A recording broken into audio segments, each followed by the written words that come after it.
বিসমিল্লাহির রহমানির রহিম। আসসালামু আলাইকুম রহমতুল্লাহ। বাবুপুর জিরতলী ইউনিয়ন উচ্চ বিদ্যালয় কর্তৃক আয়োজিত অনলাইন ক্লাসে স্বাগতম। সুপ্রিয় শিক্ষার্থীরা, আশা রাখি সবাই ভালো আছো এবং আমাদের অনলাইন ক্লাসটিকে উপভোগ করতেছো। আমরা এখন অষ্টম শ্রেণীর ইংরেজি বিষয়ে আলোচনা করব। আমাদের গত ক্লাসটি আলোচনা করা হয়েছিল পাংচুয়েশন অ্যান্ড ক্যাপিটালাইজেশনের পাংচুয়েশন অংশ থেকে, যেখানে আমরা আলোচনা করেছি পাংচুয়েশনটা কি, এই প্রসঙ্গে কিছু কথা বলছিলাম যে পাংচুয়েশন শব্দটির অর্থ হচ্ছে বিরাম চিহ্ন, জ্যোতি চিহ্ন বা সেতু চিহ্ন। লিখিত ইংরেজি বাক্যে যে সমস্ত চিহ্নগুলো ব্যবহৃত হয় এদেরকে একসাথে পাংচুয়েশন বলা হয়। আমরা এটাও বলেছিলাম যে মৌখিকভাবে, অর্থাৎ আমরা কথা বলার সময় কিন্তু এই পাংচুয়েশনগুলোর ব্যবহার হয় না। আমাদের পাংচুয়েশনগুলো শুধুমাত্র ব্যবহৃত হয় লিখিত বাক্যের ক্ষেত্রে। আর এটা বাংলা ভাষার বাক্যগুলোতেও ব্যবহৃত হয়, তবে ইংরেজি ভাষার যে সেন্টেন্স বা বাক্যগুলো, তাতে মোট 12টি পাংচুয়েশনের ব্যবহারের কথা আমরা বলেছিলাম। এর মধ্যে আমরা গত ক্লাসে 5টি পাংচুয়েশন নিয়ে আলোচনা করেছিলাম: full stop, note of interrogation, note of exclamation, inverted, single inverted, double inverted. হ্যাঁ, আমরা আলোচনা করেছিলাম সেমিকোলন, কোলন নিয়ে আলোচনা করেছিলাম। আজকে আমরা আলোচনা করব কমা নিয়ে। বিরাম চিহ্নগুলোর মধ্যে সবচেয়ে বেশি ব্যবহৃত যে বিরাম চিহ্নটি তা হচ্ছে কমা। এই কমা চিহ্নের ব্যবহারটা সর্বাধিক এবং সবচেয়ে বেশি বিরাম চিহ্নগুলোর মধ্য থেকে ব্যবহৃত হয় কিন্তু এই কমা। আমরা এখন এক এক করে কমা চিহ্নের ব্যবহারগুলোকে জানব। তোমরা খাতায় নোট করে নিতে পারো।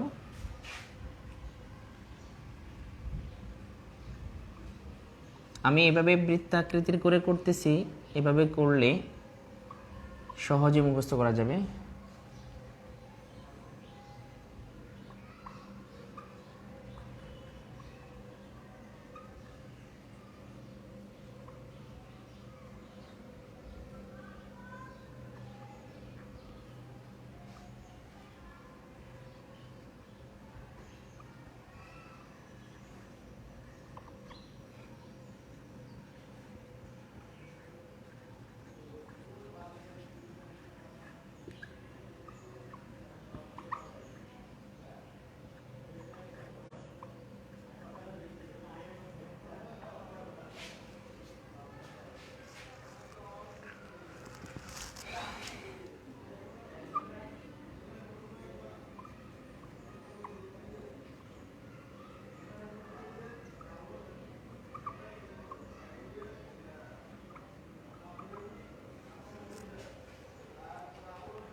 আমরা কমা চিহ্নের ব্যবহারটা বলছিলাম যে সর্বাধিক ব্যবহৃত হয় কমা চিহ্ন।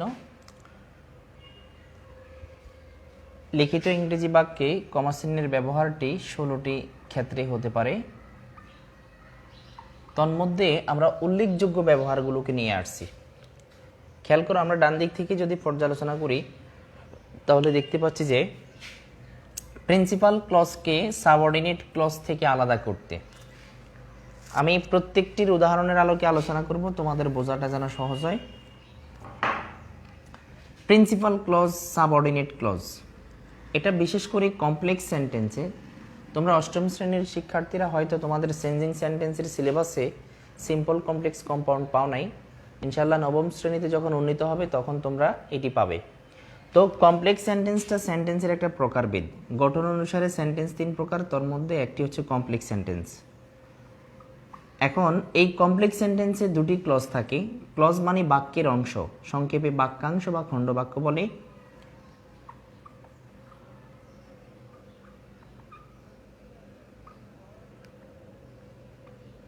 হোয়েন আই ওয়েন্ট দেয়ার, যখন আমি সেখানে গেলাম, আই স আ বার্ড, আমি একটি পাখি দেখলাম। এখানে খেয়াল করো, I went there, I saw a bird, এখানে একটা বাড়তি শব্দ যুক্ত আছে, এখানে সেটি নেই। তার মানে এই হোয়েনটা হচ্ছে কনজাংশন, পার্টস অফ স্পিচের অবস্থানগত, এটি হচ্ছে কনজাংশন। যে সমস্ত ক্লজগুলোতে বাক্যের অংশগুলোতে কনজাংশন যুক্ত থাকে, ওই কনজাংশন যুক্ত হওয়া ক্লজগুলোকে বলা হয় সাবঅর্ডিনেট ক্লজ।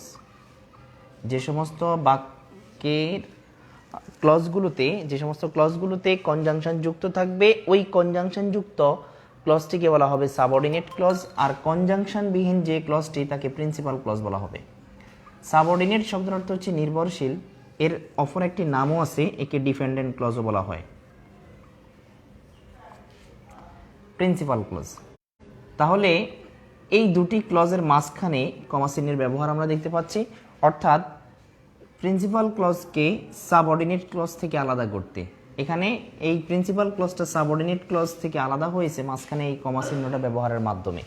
তাহলে আমাদের বুঝতে অসুবিধা হয়নি যে প্রিন্সিপাল ক্লজ এবং সাবঅর্ডিনেট ক্লজ, এই দুটি ক্লজকে আলাদা করতে সেন্টেন্সের মাঝখানে কি ব্যবহৃত হয়? কমা চিহ্ন ব্যবহৃত হয়।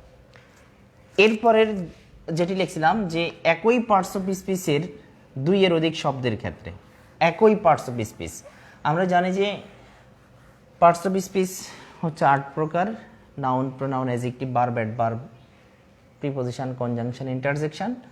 তন্মধ্যে একই পার্টস অফ স্পিচের, যেমন সালাম, বরকত and Shopik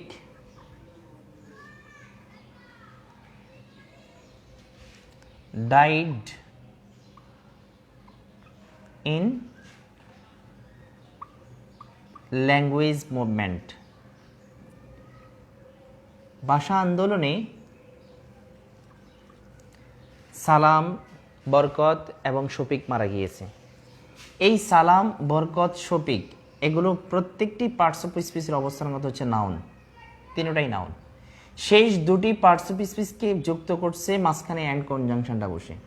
আর শেষ 2টি ব্যতীত এখানে আমরা কি লিখছিলাম? একই পার্টস অফ স্পিচের 2 এর অধিক, অর্থাৎ 2টি হলে তো 2টি ওয়ার্ডকে যুক্ত করতে কানেক্টরস বা কনজাংশন রয়েছে, দ্যাট ইজ ওয়াই 2টির ক্ষেত্রে সেটা অ্যাকসেপ্টেবল না। অ্যাকসেপ্টেবল হচ্ছে 2 এর অধিক, অর্থাৎ অ্যাটলিস্ট ন্যূনতম 3টি ওয়ার্ড থাকতে হবে।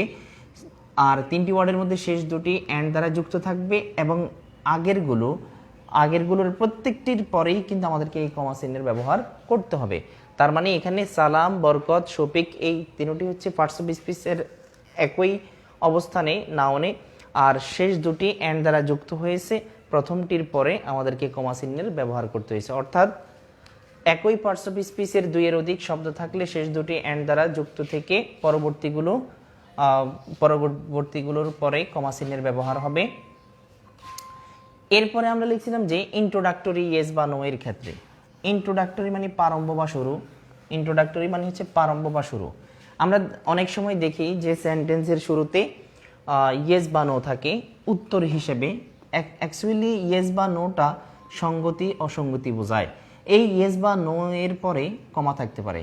যেমন একটা প্রশ্ন করা হয়েছে, will you go with me? প্রশ্ন করা হলো উইল ইউ গো, তুমি কি আমার সাথে যাবে? Will you go with me, এই প্রশ্নের অ্যান্সারে ইয়েস অথবা নো। এরপরে আই শ্যাল গো, আমি যাব। অ্যান্সার করতে পারি ইয়েস, হ্যাঁ। হ্যাঁ আমার দ্বারা কি বোঝাচ্ছে? আই শ্যাল গো। এই শব্দটিকে লিখতেও পারে, নাও লিখতে পারে। ইয়েস বা নো দিয়ে হ্যাঁ পরে লেখা যাবে, আবার সংক্ষেপে ইয়েস বা নো দিলেও কিন্তু এই প্রশ্নটির সঙ্গতি বা অসঙ্গতি বোঝাবে, অর্থাৎ হয়তো হ্যাঁ নয়তো না। যদি আবার এই ইয়েস বা নো এর পরে কমা দিয়ে কোনো বাক্য লেখা হয়, তখন ওই ইয়েস বা নোটা কিন্তু ইন্ট্রোডাক্টরি ইয়েস বা নো হয়ে যায়। অর্থাৎ ইয়েস বা নো এর পরে যদি কোনো বাক্য থাকে, সেক্ষেত্রে ইন্ট্রোডাক্টরি ইয়েস বা নো এর পরে অবশ্যই কমা চিহ্নের ব্যবহার করতে হবে। ইন্ট্রোডাক্টরি ইয়েস বা নো এর ক্ষেত্রে কমা চিহ্নের ব্যবহার হবে। রিপিটেড ওয়ার্ড, একই শব্দকে পুনরাবৃত্তি করা হলে, দ্বিরুক্তি হলে বা দুইয়ের অতিরিক্ত, যেমন আমরা জানি একটা ছড়া রয়েছে, twinkle twinkle little star how I wonder what you are. অনেকেই তোমরা এই ছড়াটি পড়েছো। Twinkle twinkle little star, twinkle শব্দটির অর্থ হচ্ছে ছোট তারা, ছোট তারা, ছোট তারা, ছোট তারা। টুইঙ্কল টুইঙ্কল লিটল স্টার, এটা একটা ছড়া যেটা আমরা অনেকেই পড়ে আসছি।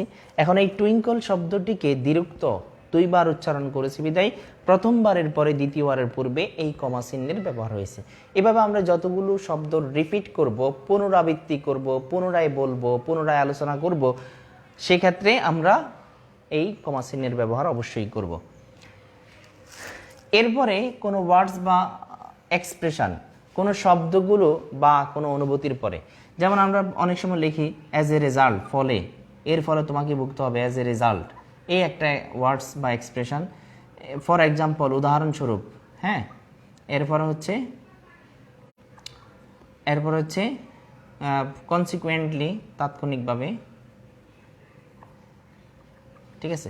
এই জাতীয় ওয়ার্ডস বা ফ্রেজ যদি থাকে, দেয়ার ফর থাকে, মোরওভার থাকে, হ্যাঁ, এরপর হচ্ছে ইনফ্যাক্ট থাকে, ইন শর্ট থাকে, ইন লার্জ থাকে, হ্যাঁ, এই জাতীয়গুলো থাকলে এরপর অবশ্যই কমার ব্যবহার করতে হবে। তবে আরেকটা কথা বলে রাখি, এগুলো অবশ্যই সেন্টেন্সের প্রারম্ভে থাকবে। On the contrary, on the other hand, হ্যাঁ, ইন এ নাট শেল, এই জাতীয়গুলো থাকলে এগুলো সেন্টেন্সের শুরুতে থাকবে এবং এরপরে অবশ্যই আমরা কমা চিহ্নের ব্যবহার করতে হবে। এরপরে আসি প্লিজের পূর্বে, পরে বা উভয় পাশে। প্লিজ দ্বারা ইম্পারেটিভ সেন্টেন্সের রিকোয়েস্ট বা অনুরোধ বোঝায়।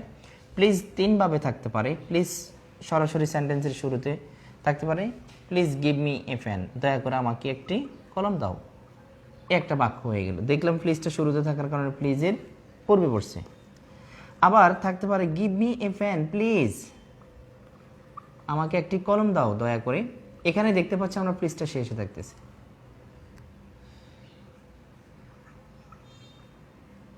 ডোন্ট ইনসিস্ট মি,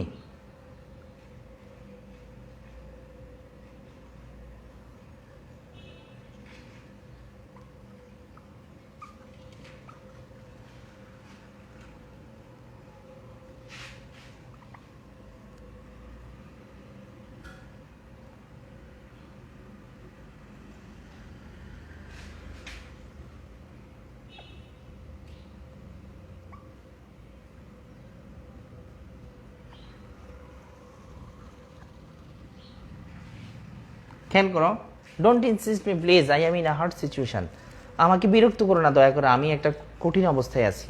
তাহলে এখানে দেখো প্লিজের পূর্বে পরে উভয় পাশেই কিন্তু কমা চিহ্নের ব্যবহার হয়েছে। এর কারণ হচ্ছে প্লিজটা মাঝখানে বসার কারণে। তাহলে প্লিজের ক্ষেত্রে কমা চিহ্নের ব্যবহারটা তিনভাবে হতে পারে। প্লিজটা শুরুতে থাকলে প্লিজের পরে, প্লিজটা শেষে থাকলে প্লিজের পূর্বে, প্লিজটা মাঝখানে থাকলে এর উভয় পাশেই কিন্তু এই কমা চিহ্নের ব্যবহার হতে পারে।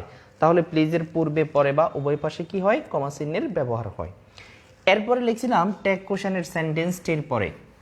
এটা তোমরা অষ্টম শ্রেণীর শিক্ষার্থীরা তোমাদের সিলেবাসভুক্ত নয়, নবম দশম শ্রেণীতে উঠলে তোমরা জানবে, তোমাদের একটা গ্রামাটিক্যাল টপিকস থাকবে যে ট্যাগ কোশ্চেন। আর সেই ট্যাগ কোশ্চেনের ক্ষেত্রে সেন্টেন্সটির পরে ট্যাগ লেখার জন্য যে অংশটি, তার পূর্বে, ট্যাগ কোশ্চেন লেখার জন্য যে অংশটি তার পূর্বে সেন্টেন্সের পরে কমা চিহ্নের ব্যবহার করতে হয়। আর এখানে ট্যাগ হিসেবে বসবে ইজন শি, যদিও তোমরা এখনো না বুঝে থাকো, পরবর্তী ক্লাসে বুঝবা। এর ট্যাগ কোশ্চেন হিসেবে বসবে ইজন she, she is a beautiful girl, সে একজন সুন্দরী বালিকা। ইজন শি, সে কি হয় না? এখানে প্রশ্ন জুড়ে দেওয়া হয়েছে।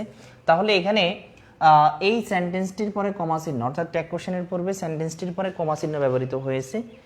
এরপরে আসি আমরা কোনো ব্যক্তি সম্পর্কে একাধিক তথ্য প্রদান করলে।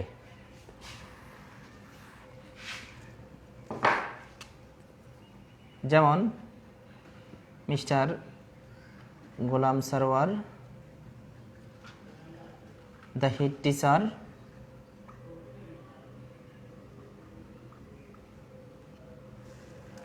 of Babupur Jitoli Union High School is an honest man. আচ্ছা, খেয়াল করো, প্রথমে আমরা ব্যক্তির নামটা লিখলাম, এরপরে ব্যক্তির প্রফেশন বা পজিশন দুটাই বলতে পারি। পজিশন লিখছিলাম যে the head teacher of Babupur Jitul union high school is an honest man, একজন সৎ ব্যক্তি। কোনো একজন ব্যক্তি সম্পর্কে এভাবে করে একাধিক তথ্য প্রদান করা হলে প্রত্যেকটি তথ্য এর পরে আমরা এই কমা চিহ্নের ব্যবহার করব। প্রথমে আমরা নাম লিখছি, নামের পরে the head teacher of Babupur Jitul union high school, এরপরে লিখলাম, দেন আমরা তার গুণাগুণ সম্পর্কে উল্লেখ করলাম। এর প্রত্যেকটির পরে আমরা কি করতে হবে? শেষটি ব্যতীত, শেষটির পরে সেন্টেন্স অনুযায়ী ভ্যারি করবে, হয়তো ফুল স্টপ, কোথাও ইন্টারোগেশন, কোথাও এক্সক্লেমেশন, যেখানে যেটা বসুক, শেষটা ব্যতীত বাকি প্রত্যেকটির পরে আমরা অবশ্যই কমা চিহ্নের ব্যবহার করব। এই হচ্ছে আমাদের কমা চিহ্নের ব্যবহার। আমরা বলছিলাম যে 16টি ক্ষেত্রে ব্যবহৃত হবে, তন্মধ্যে আমরা এখানে মাত্র লিখেছি 3, 3, 6, এদিকে দুটা, 8টি। এই 8টি ক্ষেত্রেও যদি কমা চিহ্নের ব্যবহার জানো, আশা রাখি তোমাদের সিলেবাস ভুক্ত যে আলোচনাগুলো সেগুলো আমাদের চলে আসছে। অর্থাৎ 16টি ক্ষেত্রেও যদিও কমা চিহ্ন ব্যবহৃত হয়, আমরা উল্লেখযোগ্য যে 8টি ক্ষেত্রে সেগুলো সম্পর্কে অবহিত হলাম, এবং দ্যাটস এনাফ তোমাদের সিলেবাসের জন্যে। আমরা বিরাম চিহ্নগুলোর মধ্যে থেকে এরপরে হাইপেন সম্পর্কে জানব।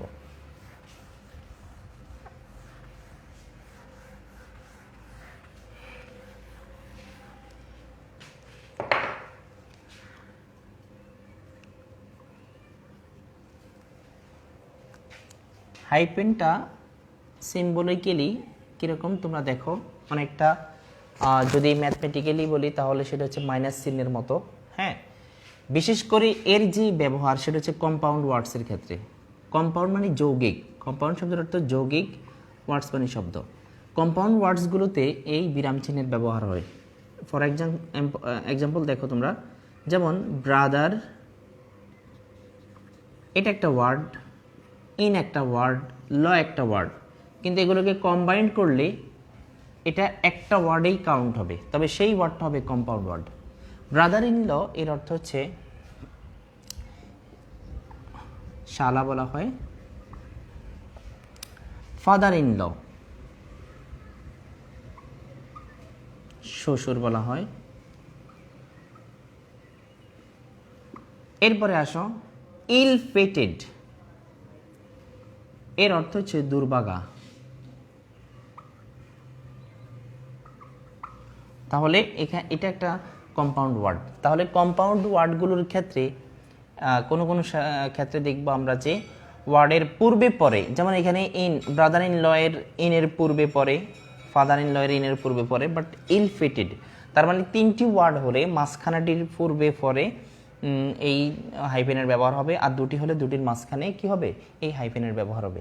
হাইফেনের আরেকটি ব্যবহার আছে, তোমরা অনেক সময় জানো যে তোমাদের যেই এক্সাম পেপার দেওয়া হবে, পরীক্ষার কাগজ যে দেওয়া হবে, তোমরা মনে করো কোনো একটা বিষয় লিখতে আসো, ঠিক আছে, মার্জিন তো অবশ্যই করতে হবে, বাম পাশে 1 ইঞ্চি পরিমাণ আর উপরে হচ্ছে 1.5 ইঞ্চি পরিমাণ। তোমরা লিখতে আসো, এভাবে করে লিখতে লিখতে একটা ওয়ার্ড, ধরো কনস্ট্রাকশন, এখানে যে কনস লেখার পরে পুরোটা লেখার মতো জায়গা নেই, তখন সে কী করতে হবে? কনসটাকে লিখবে, এখানে একটা হাইফেন দিয়ে দেবা, হাইফেন দিয়ে বাকি ট্রাকশনটা এখানে লিখলে সুবিধা হবে কি, এই ওয়ার্ডের পরে যে আরো কিছু অংশ রয়েছে তা বোঝাবে কে? এই হাইফেন চিহ্নটা। তোমরা অনেক সময় লিখতেছো কোনো একটা টপিকস, হ্যাঁ, লেখার সময় দেখা যাচ্ছে যে কোনো একটা ওয়ার্ড যদি এখানে তুমি না লেখো, এই জায়গাটা খালি রাখো, দেখতে সেটাও খারাপ লাগবে, আবার লিখতে গেলে পুরো ওয়ার্ডটাকে কনস্ট্রাকশন পুরোটাকে লিখতে পারবে না, তাহলে এটাও খালি রাখা যাবে না, আমার সম্পূর্ণটাও লেখা যাবে না। এই ক্ষেত্রে আমাদেরকে যে জিনিসটা ব্যবহার করতে হবে সেটা হচ্ছে এই হাইপেনটা। অর্থাৎ আমরা হাইপেনটা ব্যবহার করলে ওয়ার্ডের যেই শেষ অংশটুকু সেটি শেষে লিখে দিলেই আমরা বুঝতে পারবো যে এখানে এই অসম্পূর্ণ ওয়ার্ডটি পরের লাইনে গিয়ে সম্পূর্ণ করা হয়েছে। ঠিক আছে, এই ছিল হাইপেনের ব্যবহার।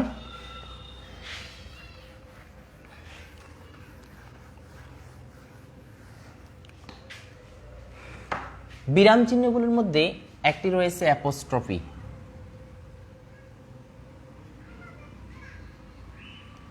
অ্যাপোস্ট্রফির শব্দের অর্থ হচ্ছে বিলোপ।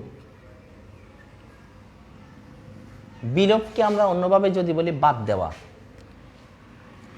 এই বিলোপ চিহ্নটির বহুবিধ ব্যবহার রয়েছে কারো স্বকীয়তা বোঝাতে। যেমন Arif's father is an engineer. আরিফের পিতা আরিফের, আরিফ শব্দটির সাথে এই অ্যাপোস্ট্রফি এসটা যুক্ত করছে এর। আমরা যদি এটাকে সন্ধির মিলন করে একসাথে উচ্চারণ করি তাহলে হচ্ছে আরিফের। আরিফের পিতা অর্থাৎ হয় একজন প্রকৌশলী, ইঞ্জিনিয়ার শব্দের অর্থ হচ্ছে প্রকৌশলী। তাহলে অ্যাপোস্ট্রফি দ্বারা কি বোঝাচ্ছে?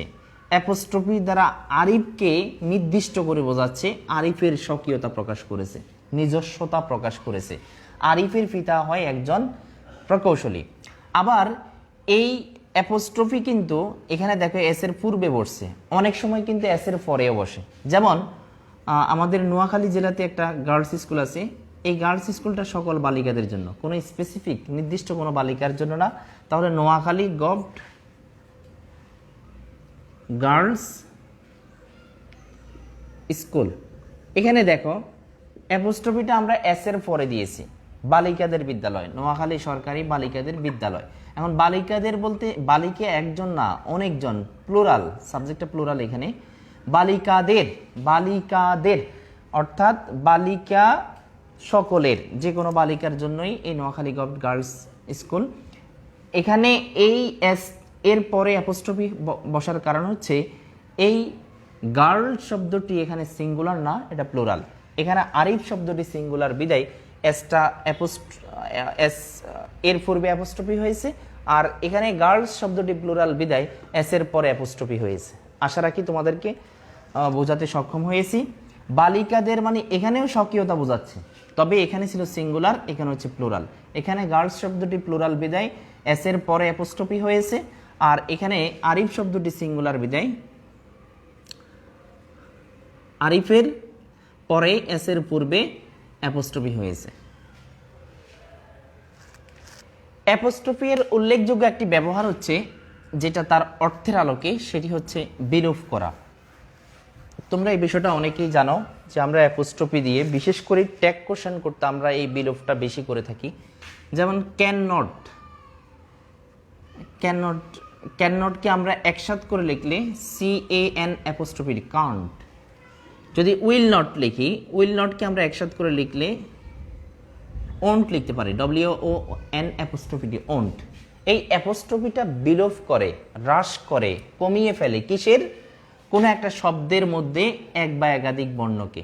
যেমন এখানে ক্যান নটে লেটার হিসাব করলে 6টা লেটার, বাট আমরা কান্টের মধ্যে লেটার লিখছিলাম 4টা, তার মানে 2টা লেটার নাই, একটা হচ্ছে এন, একটা হচ্ছে ও।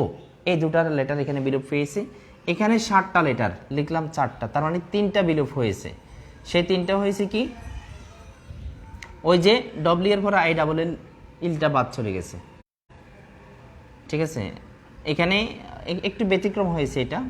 এরপরে আসো, যদি হ্যাভ নট তাহলে haven't, an apostrophe T, should not, shouldn't. ঠিক আছে, তাহলে অ্যাপোস্ট্রফি এর কাজ কি? অ্যাপোস্ট্রফি এর কাজ হচ্ছে একদিকে স্বকীয়তা বোঝানো, তবে সিঙ্গুলারের ক্ষেত্রে এস এর পূর্বে আর প্লুরালের ক্ষেত্রে এস এর পরে। আর অ্যাপোস্ট্রফি এর আরেকটি ব্যবহার হচ্ছে বিলোপ করা। আরেকটি ব্যবহার বলতে এটি হচ্ছে মুখ্য ব্যবহার, অর্থাৎ যেটা তার অর্থের আলোকে সামঞ্জস্য। আর এটাকে উদ্ধরণ চিহ্ন বলা হয়। হ্যাঁ, অ্যাপোস্ট্রফিটা একটু উপরে থাকে, আর এটা কমার মতো একদম সেন্টেন্সের শেষ দিকে না। তাহলে অ্যাপোস্ট্রফিটা উদ্ধরণ চিহ্ন বলা হয় এটাকে। এটা দুই ক্ষেত্রে ব্যবহৃত হবে। একটা হচ্ছে স্বকীয়তা বোঝাতে, সিঙ্গুলার হলে এস এর পূর্বে, প্লুরাল হলে এস এর পরে। আরেকটা হচ্ছে কোনো শব্দের মধ্যে এক বা একাধিক বর্ণকে হ্রাস করতে। আশা রাখি তোমাদের বুঝতে সুবিধা হয়নি। আমরা আজকে 3টি এই পাংচুয়েশন বা বিরাম চিহ্নের আলোচনা করেছি। এ নিয়ে আগের ক্লাস মিলে আমাদের মোট 8টি বিরাম চিহ্নের আলোচনা হয়েছে। আমরা আরও 4টি বিরাম চিহ্ন রয়েছে যেগুলো পর্যায়ক্রমে আলোচনা করব। তো ইনশাল্লাহ সেই পর্যন্ত সবাই ভালো থাকো, সুস্থ থাকো। আল্লাহ হাফেজ।